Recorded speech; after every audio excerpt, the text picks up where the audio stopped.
Detail review करने वाले हम यहाँ पे। अब बंटवारा 1947, लाहौर 1947, जो भी, बंटवारा 1947 पूरा टीज़र चलता है। ओके, इरादा तो नहीं है पर ऐतराज़ भी नहीं है। ये जो लाइन है ना, ये लाइन आपके लिए एक तरीके से मेक श्योर करती है कि आप कम से कम 150 करोड़ कहीं नहीं गए हो। जी हाँ दोस्तों, इंडिपेंडेंस डे भारत का 15 को आता है, फिल्म आ रही 14 को, वो अलग बात है। बट जिस लेवल पे फ्राइडे, सैटरडे, संडे, और अगर ये फिल्म लोगों को क्लिक कर गई ना मेरे भाई, तो फिल्म धमाका करेगी। मैं एक बार यहाँ पे क्लियर कर देता हूँ, don't compare this film with Gadar, not at all. And please don't compare this collection with Gadar 2 collection, दिल टूट जाएगा। मजाक नहीं कर रहा हूँ।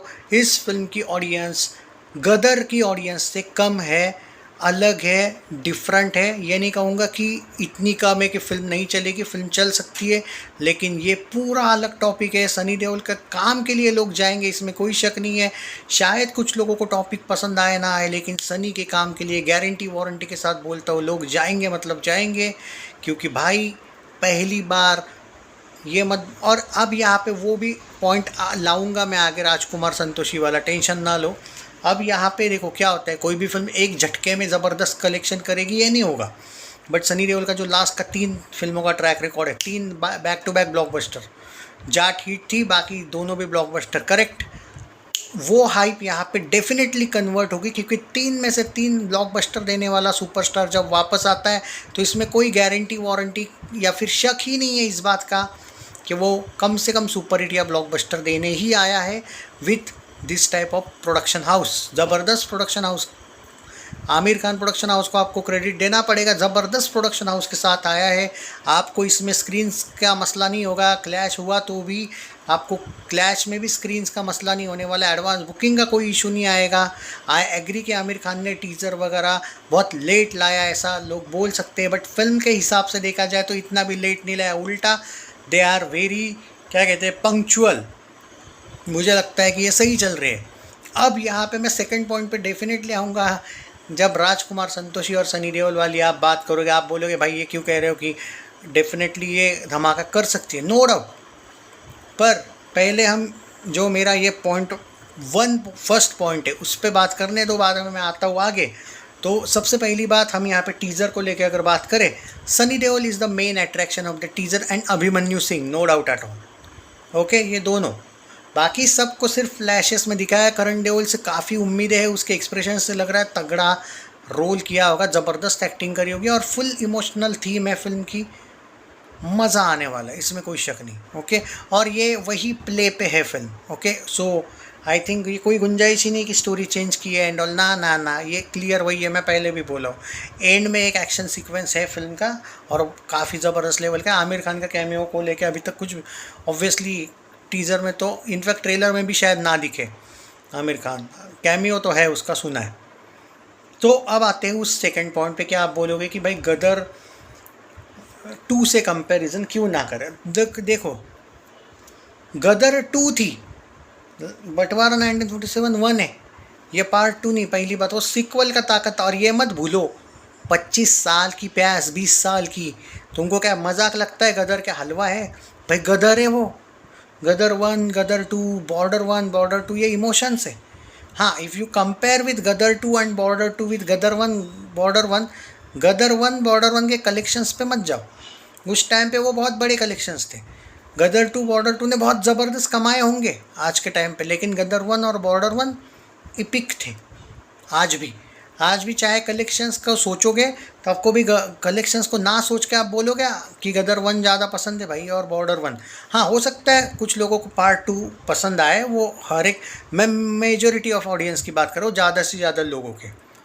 अब आते हैं उस पॉइंट पे जब आप बोलोगे कि भाई राजकुमार संतोषी और सनी देओल, सनी पाजी बोला हूँ ना मैं, हर जब वो साथ आए हैं वो धमाके किए उन्होंने, डेफिनेटली किए हैं, ऑब्वियसली। इवन मैं तो ये भी कहूँगा कि जहाँ पे बहुत से लोग घायल, घातक वगैरह की बातें करते रहते हैं, no doubt at all, but वो टॉपिक्स अलग थे, ये टॉपिक अलग है।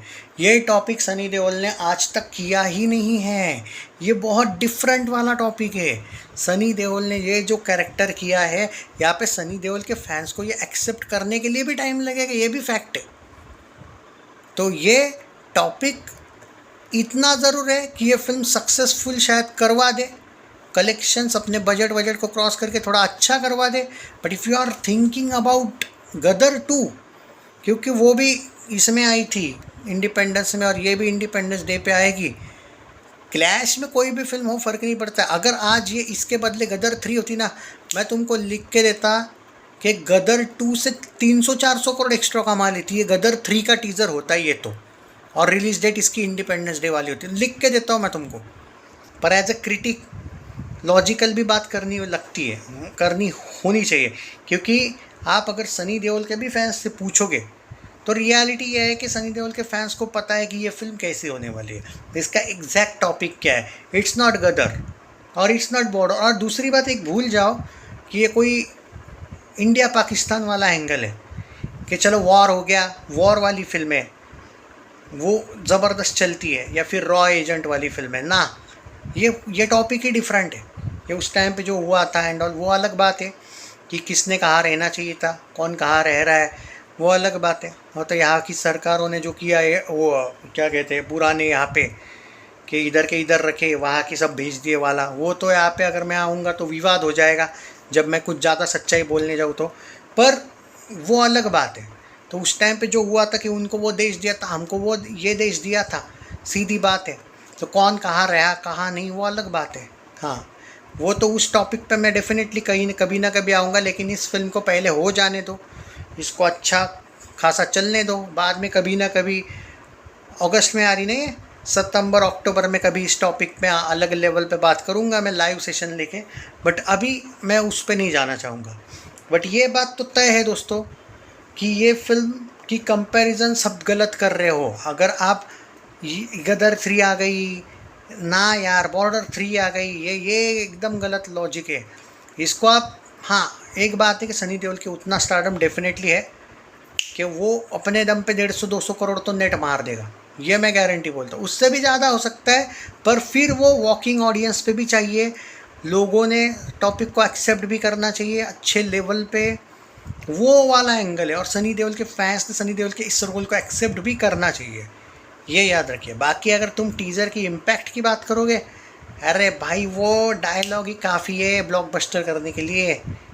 ओके, मतलब वो अभी शांत है, लेकिन जब उसकी सटक जाएगी ना। हाँ, एक बात यहाँ पे हो सकती है, अगर ये एंडिंग में बोलो या इंटरवल में बोलो या कहीं पे भी कुछ भी करके सनी देओल विथ राजकुमार संतोषी वाला फील करवा देते हैं कि भाई साला अब आता हूँ मैं, अब मैं उस कैरेक्टर को भूल के मैं सनी देओल बन के ही मारता हूँ एक एक की। अगर वो वाला एंगल आ जाए ना भाई, वो वाला एक्शन सीक्वेंस, कम से कम 1-2 सीन, फिर इसके कलेक्शंस गिनते रहना, फिर ये धमाके कर सकते हैं। बट ये वो एंगल है कि यहाँ पे मैंने सुना है कि आमिर खान बोल रहा है खुद पॉडकास्ट में कि इसका इस पूरे फिल्म में एक ही एक्शन सीन है। पर वो अगर एक ही है तो वो उस लेवल का चाहिए, सनी देओल के लेवल का। इस वाले कैरेक्टर की बात नहीं कर रहा हूँ मैं, सनी देओल के कैरेक्टर, कि सनी देओल को सूट हो वो वाला एक्शन सीन। अगर वो होगा ना भाई तो मतलब तो क्या ही बोलूँ मैं, तो असली पैसा वसूल, तब कलेक्शंस गिनते रह जाओगे, वो वाला एंगल है। तो Rajkumar Santoshi Sunny Deol, it's already an hype. But शुरुआत में आपको ये देखना पड़ेगा कि फैंस कहाँ तक इस फिल्म को लेके जाना चाहते हैं। फैंस की क्या गदर जैसी एक्सपेक्टेशन है तो फिर गलत है। अगर आप बंटवारा 1947 को बंटवारा रख के ही जाओगे कि हाँ बंटवारा फिल्म है ये, तो आपका अलग माइंडसेट होगा, तब आप शायद प्रिपेयर होंगे। गदर सोच के जा रहे हो, पूरे गलत माइंडसेट से जा रहे हो, फिर आपका दिल भी टूट सकता है। ये समझ लो यार, ये डिफरेंस है। This is not Gadar, this is not Border, in fact this is not Ghayal Ghatak, this is Bantwara 1947। Okay, so teaser was fantabulous. एक हाइप क्रिएट करने का जो एक बना है इन लोगों ने माहौल, वो तो बन गया भाई साहब।